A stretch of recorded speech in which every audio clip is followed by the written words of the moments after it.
Salut à tous, c'est Pang de la chaîne O pour cette nouvelle vidéo de programmation neurolinguistique. Alors, jusqu'à présent, on a vu quoi? On a vu qu'il fallait avoir un objectif en tête quand on va créer une communication, en tout cas quand on veut avoir un deal en win-win, que ce soit pro ou que ce soit davantage personnel.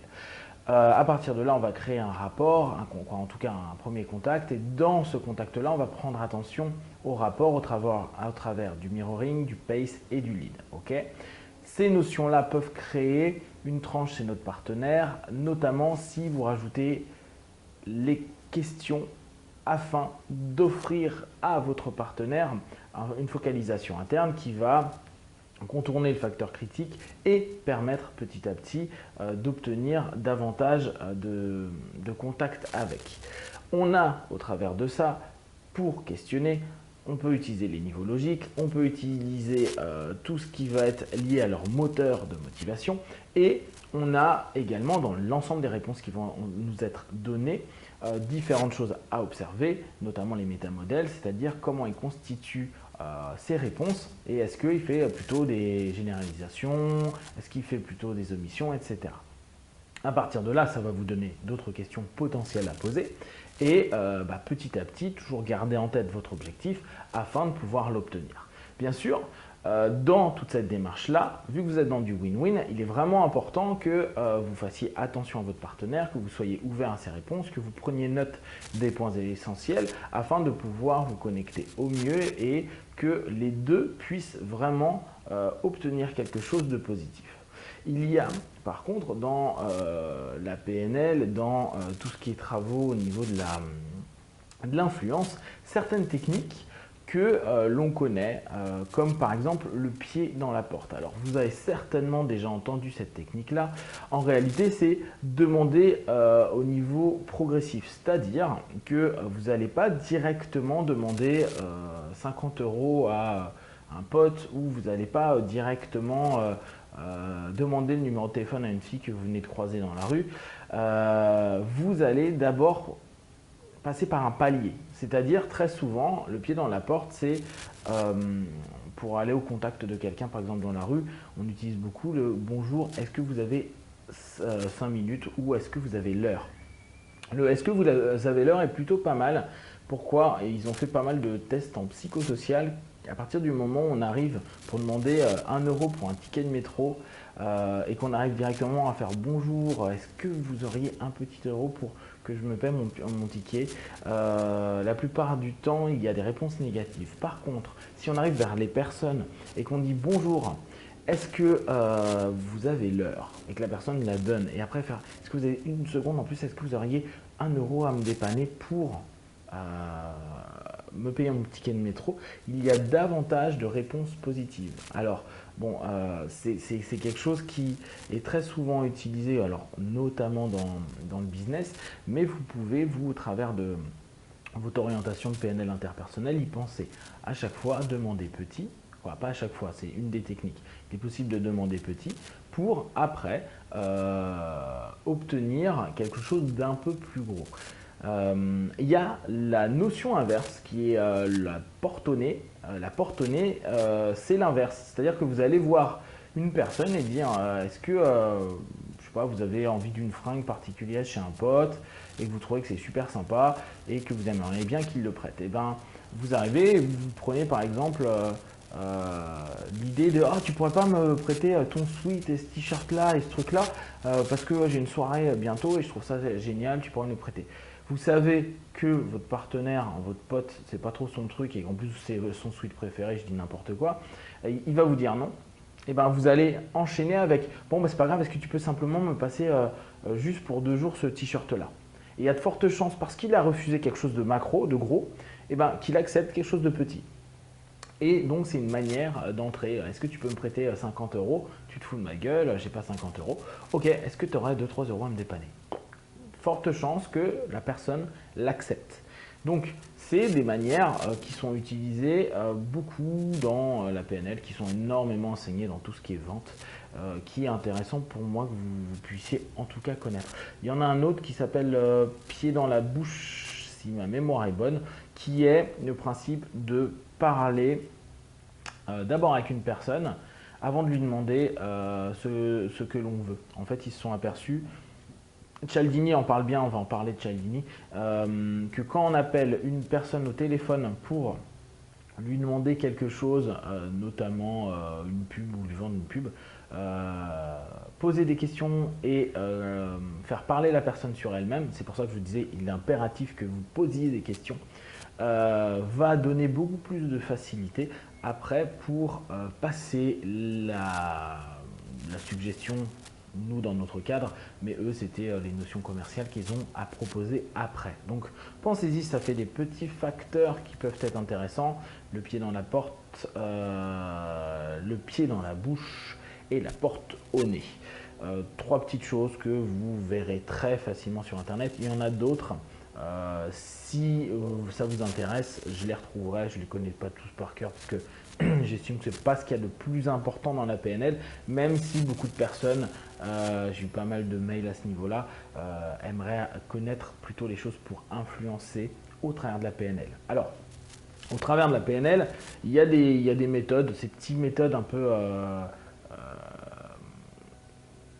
toute simple, on va dire, que tout le monde peut faire. À savoir que ce n'est pas la PNL qui l'a développé, c'était des gars en psychosocial. Hein. Donc, le pied dans la porte, ça date des années 70. Le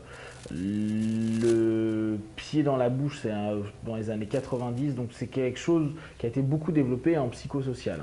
Mais réutilisé, bien sûr, dans cette idée d'objectif qu'on peut avoir en PNL. Maintenant, si vous aimez tout ce qui est influence, on va en parler un petit peu au travers de Cialdini.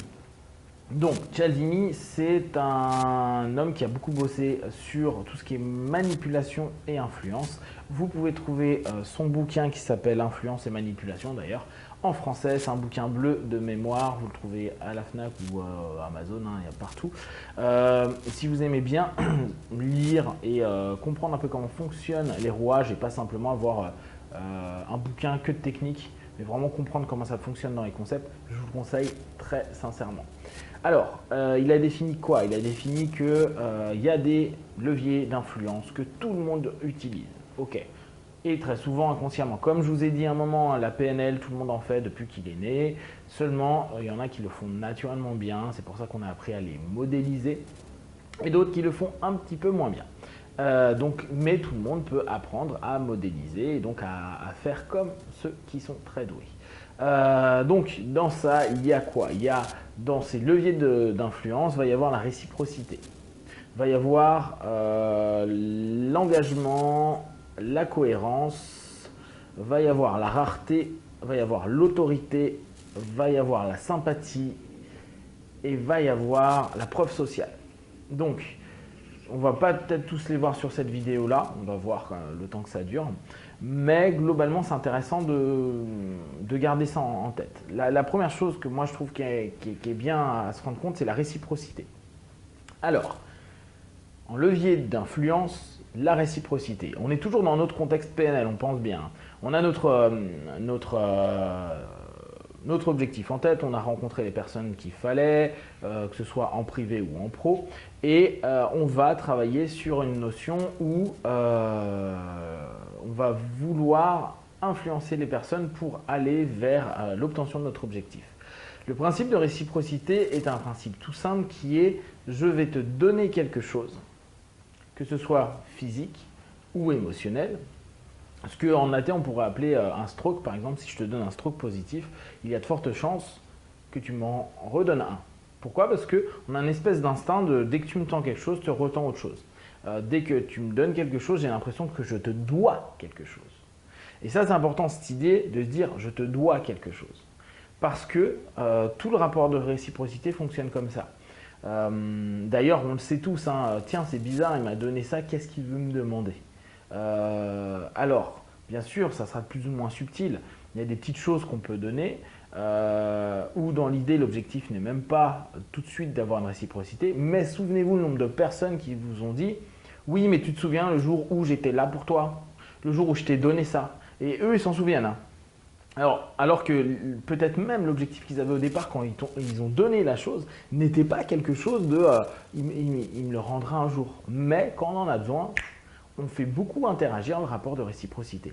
Ceux qui l'utilisent beaucoup et que vous voyez beaucoup si vous êtes sur Paris, c'est toutes les assos humanitaires qui viennent nous voir et qui font bonjour en nous tendant un petit, une petite feuille ou une petite carte ou quelque chose comme ça et qui dit bon bah voilà, donc nous on le saisit. Et quand on le saisit, on a un rapport de réciprocité qui se met en place. Il m'a donné quelque chose, donc je vais lui rendre quelques secondes de mon temps. Et à partir de là, on va commencer à avoir aussi un rapport d'engagement qui se mettra en place, mais on va avoir cette notion de se dire « Wow, bon bah ça y est, j'ai quelque chose entre les mains, est-ce que vous avez 2 petites minutes ?» Ah bah oui, à partir du moment où j'ai quelque chose dans les mains que le mec vient de me donner, inconsciemment on a un truc qui dit « Bah ouais, j'ai peut-être 2 petites minutes ». Donc, quand vous allez être dans votre notion de PNL, le fait de donner, d'offrir, va beaucoup jouer sur des petits détails. Alors, il faut le faire toujours de manière subtile, de manière intelligente. Il y a, c'est ce que beaucoup de personnes font inconsciemment. Hein. Quand un mec veut séduire une fille, je t'offre un verre. Et regardez comment beaucoup de femmes réagissent. Non, non, non, non, non. Parce qu'elles sentent qu'il va y avoir une carotte quelque part. Genre, si je commence à accepter ça, jusqu'où je veux aller, et qu'est-ce qu'il va me demander, qu'est-ce qu'il veut, et qu'est-ce que. D'accord. Donc, il y a cette idée-là, on doit et on peut complètement la développer, l'englober, la proposer de manière très très subtile afin que les personnes puissent avoir une notion à se dire « ouais, je lui dois quelque chose ».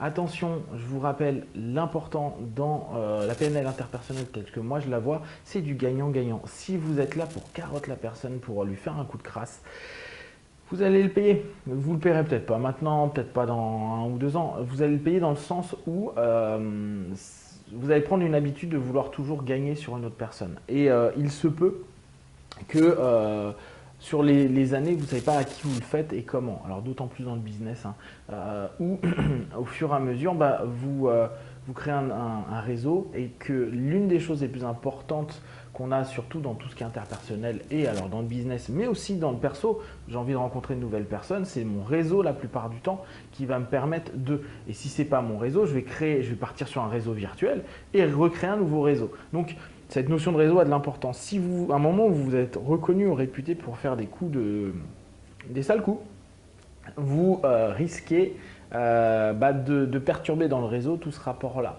Et donc, vous allez être, on va vous mettre dans une case et vous risquez après d'avoir davantage de problèmes. Donc, peut-être que sur le court terme, c'est bien, mais pensez sur le long terme. Après, à vous de voir, et c'est ça qui est intéressant, soyez libre d'être et de faire ce qui est bon pour vous. Moi, je vous conseille juste gagnant-gagnant, c'est plus intéressant. Donc, dans ce rapport de réciprocité, vous allez pouvoir mettre beaucoup de choses en avant et beaucoup de choses en... Ouais, vous allez pouvoir vous mettre en avant beaucoup. Là, je suis en train de penser en même temps les associations humanitaires qui nous envoient des cartes postales en fin d'année pour les vœux et qui disent voilà, on vous envoie ça, ça nous fait plaisir. Vous pouvez nous donner un petit don, mais bien sûr, ces cartes, elles sont gratuites. On a vraiment cette notion où ça induit quelque chose. En plus, on sait que les cartes, on va les offrir ou les envoyer pour quelque chose, pour dire merci, pour une petite chose toute bête. Donc, on vient de nous donner quelque chose.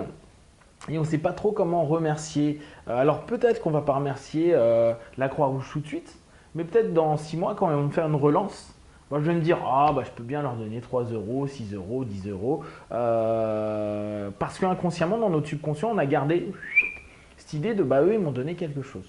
D'accord. Donc le rapport de réciprocité est quelque chose de vraiment, vraiment intéressant. Gardez-le en tête pour que... ce qui explique tout bêtement que moi je me souviens mes parents quand ils avaient été invités chez du monde, ou peut-être que moi je le fais aussi régulièrement, de ne pas venir avec les mains vides. C'est comme si il y en avait quelque chose qui fait que tu m'as invité pour manger, je t'amène quelque chose, réciprocité. Alors que logiquement on pourrait se dire non, on a fait juste que je vienne, pas de problème. Mais après vous allez voir que socialement et puis même sans vous en rendre compte, il y a plein de petites choses que vous mettez comme ça en place. L'un des deuxièmes leviers va être l'engagement. Alors, l'engagement est souvent lié à la cohérence. Moi, j'appelais ça congruence pendant un moment, mais lui disait engagement et cohérence.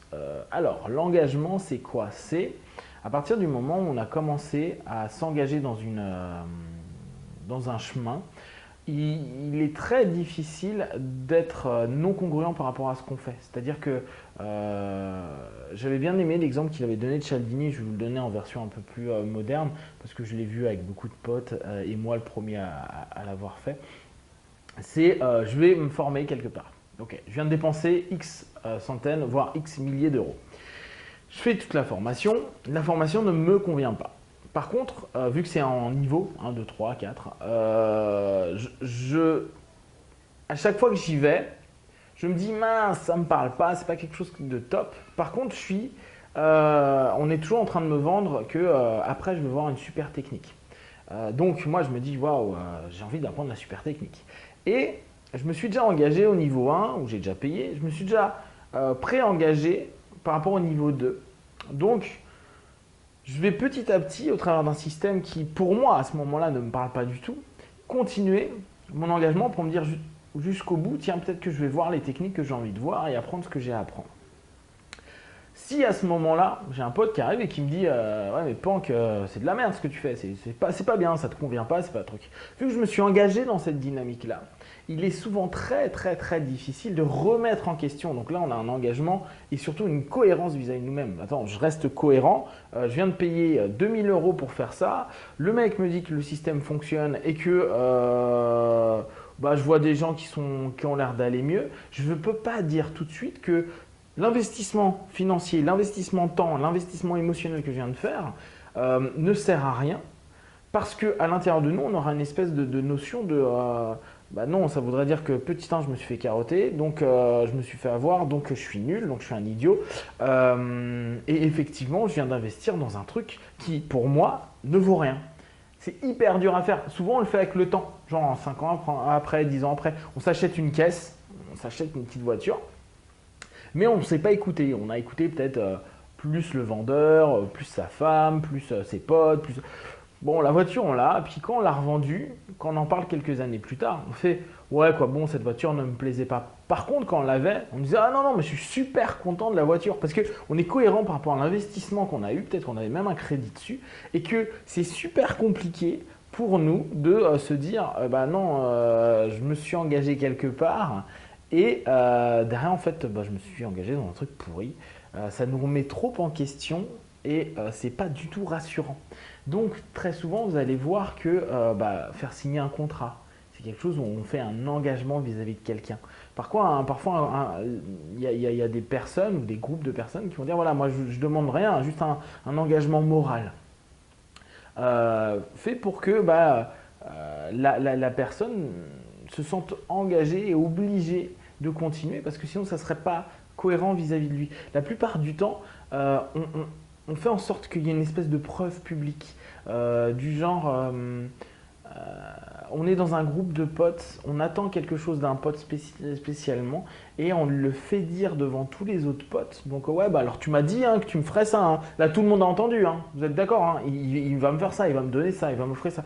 On lui fait un engagement où derrière, se rétracter va être tellement compliqué, moralement parlant et à l'intérieur, que il y a de fortes chances qu'il aille dans la direction que je lui ai proposé ou qu'on lui a proposé. C'est ces notions-là où vous allez vous rendre compte, quand je vous parlais tout à l'heure du pied dans la bouche, c'est un peu ça. J'ai commencé à m'engager dans une conversation et souvent les bons vendeurs arrivent à nous faire parler, limite ils vont nous donner en plus un café, on rentre dans la réciprocité, on va prendre un peu de temps, on papote, il s'intéresse à nous, et là on a comme une espèce d'engagement moral de il vient de passer 5 minutes avec moi, et ça je le vois beaucoup avec des potes, et ça m'est arrivé moi aussi le premier, à me dire ah mais il est cool le gars, il est vraiment sympa, puis bon, je viens de lui faire perdre son temps pendant 30 minutes en lui posant des questions. Je vais bien prendre un petit truc dans le magasin, ou je vais peut-être même acheter le produit qui me plaît pas plus que ça, mais c'est comme si j'ai un engagement moral vis-à-vis de la personne. Donc en réalité, quand on commence, quand on va chercher à engager une personne, on va vraiment tendre à l'emmener dans une dynamique où on lui prouve par A plus B que ce qu'il est en train de faire, ce qu'il est en train de mettre en place est cohérent et va apporter des choses bonnes, positives pour lui. Et on va, en gros, on va le phagocyter dans cette espèce de notion-là. L'engagement, bah, vous le voyez très certainement dans votre entreprise, vous le voyez avec les proches, quand vous êtes engagé à quelque chose, vous vous sentez souvent mal quand vous devez vous désengager. On prend un exemple tout simple. Est-ce que tu peux me dire si tu es là ce week-end pour la soirée? Il y a beaucoup de personnes qui vont dire ouais, pas de problème, je suis là. Et ils ont un truc d'imprévu qui arrive. Beaucoup de personnes ont énormément de mal d'appeler et dire ouais, non, désolé, je ne peux pas venir. Parce qu'il va y avoir quoi? Cette espèce de pression sociale, cette pression d'engagement et la cohérence qu'on s'était donnée par rapport à ça, où on se dit ah ouais non mais je suis un traître, ou ils vont dire que, ou c'est pas bien, etc. etc. Et donc beaucoup de personnes arrivent à nous faire nous engager sur des choses, et après moralement et intérieurement c'est très difficile de revenir à l'envers. D'ailleurs vous allez vous en rendre compte, je vous conseille de l'utiliser vraiment avec parcimonie, parce que vous risquez de créer une espèce de tension intérieure, de stress en réalité, où la personne va se dire ouais mais je me suis peut-être fait couillonner. Et donc vous, dans votre objectif interpersonnel, c'est pas forcément ce qu'il y a de plus positif et agréable, parce qu'à un moment ou à un autre, ça risque d'exploser. On le sait au travers du subconscient. C'est-à-dire qu'il y a souvent des groupes de personnes qui s'engagent à faire une entreprise ensemble, mais il y a eu quelque chose, un non-dit ou quelque chose qui n'a pas été très clean. Et à un moment ou à un autre, on voit l'ambiance se dégrader. Et vu que ça se dégrade, ça explose un moment. Et donc ce qui avait été mis en place au travers d'une notion qui était plus de la manipulation qu'un contact réel, avec du questionnement, avec une vraie écoute, une vraie attention, avec une vraie envie de réciprocité ou une vraie cohérence, mais gagnante-gagnante, et ça va casser sur le long terme. Donc pensez bien, là c'est un outil que moi je trouve intéressant, mais qui fonctionne hyper bien dans le commerce, dans le business, il n'y a pas de problème si vous êtes dans ce secteur-là. Maintenant, dans le perso, faut faire attention parce que ça peut vraiment créer des tensions et des stress internes. Après, on a la preuve sociale. Donc, la preuve sociale, c'est hyper classique, hein, c'est le vu à la télé. Hyper connu. Quand vous n'allez pas dire oui, bon, je l'ai vu à la télé, vous allez dire ouais, non, mais mes potes là, eux, ils l'utilisent depuis des années, ça marche super bien. Ça fait des années qu'il fait ce sport, ça fait des années qu'il fait ça. Je connais le champion du monde de machin, il est super. Cette voiture-là, attends, elle est super réputée, c'est une BM. Hein. Il y a une preuve sociale, il y a plein de gens qui l'ont. D'ailleurs, tu regardes, les Allemandes, elles sont reconnues pour être carrées, solides, etc. Donc on va influencer énormément les gens par rapport à des preuves sociales qu'on invente plus ou moins ou qui sont réels. Hein. On prend juste des trucs qui permettent de prouver que souvent la preuve sociale, très souvent il y a une espèce aussi de rapport d'autorité. C'est un des autres leviers de Cialdini. Ce qu'en hypnose on appelle souvent la substitution. C'est-à-dire que quand je veux argumenter sur quelque chose, donc notamment en hypnose, ou là on va prendre en PNL, hein, si j'ai envie de vous faire passer une idée, je vais vous dire ouais mais Bandler l'utilise beaucoup, Grinder l'utilise beaucoup. Petit 1, vous n'avez pas forcément de preuves, à moins que vous ayez vu la même vidéo que moi, ou lu le même bouquin. Petit 2, vu que c'est Bandler et ou Grinder qui a dit ça, c'est des sommités. Donc moi je passe au travers du rapport d'autorité, je me substitue moi-même à ce rapport d'autorité et je vous le fais passer comme ça. Donc ça devient et un rapport d'autorité et potentiellement une preuve sociale, parce que les élèves de Grinder des deux, l'ont beaucoup utilisé et donc ça marche. Et il y a souvent des liens logiques qui sont faits comme ça, mais complètement absurdes, mais qui passent tout seuls. Parce que, la PNL, ça existe depuis des années. Il y a des milliers de personnes qui ont fait des pieds dans la porte, qui marchent super bien. Donc, ça marchera quand tu vas le mettre en place. Parce que c'est une technique qui marche. Ok. Et je vous le vends comme ça. Je vous vends mon argument sur, il y a beaucoup de personnes. Si en plus je dis, en plus ça a été ce que j'ai fait sans le vouloir tout à l'heure. Je vous ai dit, c'est dans les années 70 qu'a été créé le pied dans la porte, c'est en psychologie sociale. Donc on sait que la psychologie sociale, c'est quand même quelque chose où les mecs aux US, ils bossent pas mal dessus, quoi, même beaucoup. Donc ça donne une espèce de preuve sociale, entre guillemets, et un rapport d'autorité. Donc, vu que c'est pas moi qui ai inventé le pied dans la porte, j'arrive à me situer complètement et vous donner un retour et une qualité potentielle par rapport à ça. Donc, la preuve sociale, c'est quand même très très simple à utiliser, surtout alors si vous êtes dans un groupe et que vous voulez influencer une personne, c'est assez facile de commencer à monter tout le groupe avec vous, à dire bah ouais complètement, mais carrément, mais là tu devrais faire ça. On le voit beaucoup plus jeune, avec l'alcool, avec les drogues et tout. On a tous les potes qui sont défoncés et qui disent ah tu devrais trop, c'est excellent, tu verras. Et souvent voir la personne qui fait wow. Pensez en amont, il est cohérent, il est avec ses potes. Il s'est engagé à partir en soirée avec, à se taper des délires, à rester pote avec eux, inconsciemment. Donc parfois, voire souvent, il y a cette espèce d'influence qui arrive. Il y a la preuve sociale que c'est super drôle parce que tous les potes s'amusent et sont de bonne humeur, sont gays et tout ça, et c'est trop cool. Sauf que, non, c'est pas forcément le cas. Donc c'est dur de dire niet, non. Alors, la sympathie. Ah oui, la sympathie, c'est quelque chose d'assez fun. On est quasiment tous en train de penser que quand on est sympa gratuitement. Non, mais moi je suis sympa parce que je suis vraiment sympa, je veux faire plaisir aux personnes. Alors, c'est très difficile, alors d'autant plus avec certains types de personnalités qui sont persuadés que tout ce qu'ils font, c'est simplement par gentillesse. Et il n'y a rien derrière. Je ne cherche à rien. Ok, certes. Il y a des débats à avoir dessus. Maintenant, il faut savoir qu'une personne qui est sympa avec vous, la plupart du temps, est une personne qui va pouvoir vous influencer. On va plus facilement faire confiance à une personne qui est sympa, qui est ouverte, qui est agréable, qui est gentille avec vous, qu'une personne qui est un gros salopard, méprisant et qui est vraiment pas cool, quoi. Donc la sympathie est un levier qui est assez utilisé et qui est même très utilisé. Moi je l'ai beaucoup vu chez beaucoup de femmes, cette espèce de petit truc, elles y jouent beaucoup et très facilement. Sans du tout aucune misogynie, hein. Vraiment il y a cette espèce de... L'image que j'ai, c'est d'un coup on les voit toutes mignonnes, toutes gentilles, et là il y a quelque chose où on se fait avoir à 99% du temps, et tant mieux, quoi. Ça fait partie du process. Un enfant, il va être super gentil d'un coup quand il va vouloir demander quelque chose.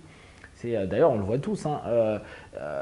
Les mecs vont, alors selon leurs énergies, vont être peut-être plus sur un rapport d'autorité qu'un rapport de sympathie. Mais bon, il y en a quand même beaucoup. Les enfants, c'est génial pour ça, hein. Se dire, un enfant, quand il veut quelque chose, regardez comment il réagit. Il vient voir ses parents en faisant « Ah maman, t'es jolie, ah papa, je t'aime, blabla », pour avoir sa sucette. Où il va être tout sympa, il faisait que de gueuler, puis il sait que dans 10 minutes, il va peut-être pouvoir avoir une crêpe ou je sais pas quoi. Et il y a le gamin qui devient hyper sweet, hyper gentil. Il le fait inconsciemment, c'est-à-dire que c'est une stratégie qui se met en place. Si je suis gentil, j'ai des retours gentils. Donc pensez-y, donc dans votre PNL interpersonnel, hein, je suis sympa avec les gens parce que ça apporte des choses positives. Après, on a tout ce qui est donc rapport d'autorité, hein. L'autorité, une figure d'autorité donne automatiquement un poids dans l'argumentation que vous mettez en place et donc vers l'objectif que vous voulez atteindre. À savoir que moi je l'ai vu beaucoup dans les arts martiaux. Maître machin a dit que, donc tout le monde le fait, hein. Il n'y a pas de remise en question. Je l'ai vu beaucoup en hypnose. Tel grand gars en hypnose fait ou a dit, et donc c'est ça la vérité. Avec très peu de remise en question parce que l'argument derrière fait que vous êtes engagé par exemple à une formation d'hypnose, donc vous avez payé de l'argent, le rapport d'autorité a dit que, la preuve sociale parce que bien sûr l'autorité a fait plein de trucs sur plein de personnes, donc ça marche. En plus, il suffit qu'il soit sympa, et là on est super cool voilà, on achète complètement et on est cohérent par rapport à tout ça. Et enfin, la rareté. Bon, un grand classique que vous avez beaucoup. Il ne nous reste plus que 2 produits. Donc, dépêchez-vous parce que bientôt, il n'y en aura plus. Exemplaire limité à stock de 50. Et on voit tout le monde qui se presse parce que si c'est rare, ça permet d'influencer. Donc l'idée, c'est nous créer un temps limite. Quand vous êtes sur des négociations ou quand vous êtes sur justement ce que vous présentez, votre objectif, donnez toujours un espèce de truc de on est unique à faire ça et ça peut ne pas durer longtemps. Ça va donner une espèce de les personnes veulent ce qui est rare. Les personnes veulent rarement ce qui est commun. Au départ, on est content des trucs communs, puis après on se dit ouais mais c'est comme tout. Et tous les trucs que je connais déjà. Donc la rareté va avoir un levier qui est très important et que vous pouvez facilement utiliser. Je pourrais revenir dessus sur notre vidéo, mais là je vois que ça fait déjà une petite demi-heure et donc je ne veux pas que ce soit trop long. Bien sûr, si vous avez des questions, vous m'envoyez un petit mail ou vous mettez un commentaire. Là, pour les exercices, qu'est-ce que je vais vous proposer? Je vous propose cette semaine de travailler sur tout ce qui est surtout réciprocité et engagement cohérence et éventuellement utiliser tout ce qui est rapport à l'autorité. Vous allez voir, c'est assez amusant. Donc vous allez voir des partenaires, des amis, des potes et commencer à jouer sur la réciprocité. Vous voyez ce que ça fait quand vous donnez quelque chose, quand vous amenez quelque chose et comment ils réagissent. Alors vous pouvez tester facilement le pied dans la porte. Je rappelle, vous demandez une petite chose puis une chose plus importante. Vous pouvez utiliser la porte au nez, vous demandez quelque chose d'important et puis un truc tout petit parce qu'il y aura une négation.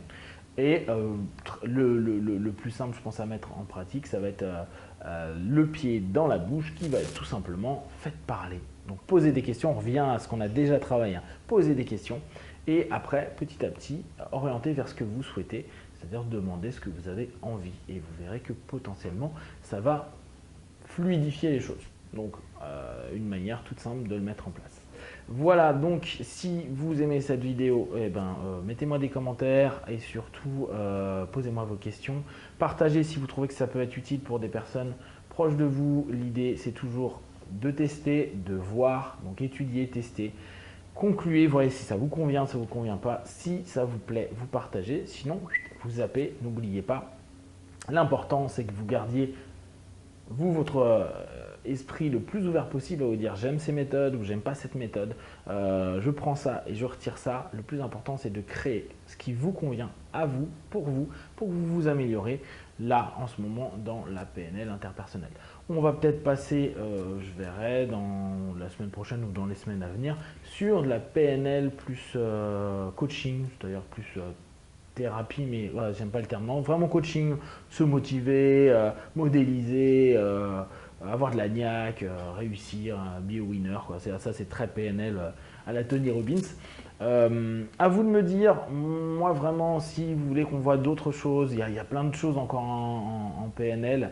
L'idée étant de rester là pour l'instant sur la notion soit interpersonnelle, soit complètement passée sur du coaching. L'idée étant vraiment que vous puissiez les mettre en place, voir ce que ça a donné. Là, je sais qu'il y a encore les métaprogrammes qu'on peut bosser. Il y a encore pas mal de petites choses qu'on peut voir. Je n'ai pas développé les métabonels parce que je peux forcément de retour là-dessus. Vous me posez les questions, je fais au mieux en fonction de mes petites connaissances et de vous. Voilà, prenez soin de vous, be one, ciao.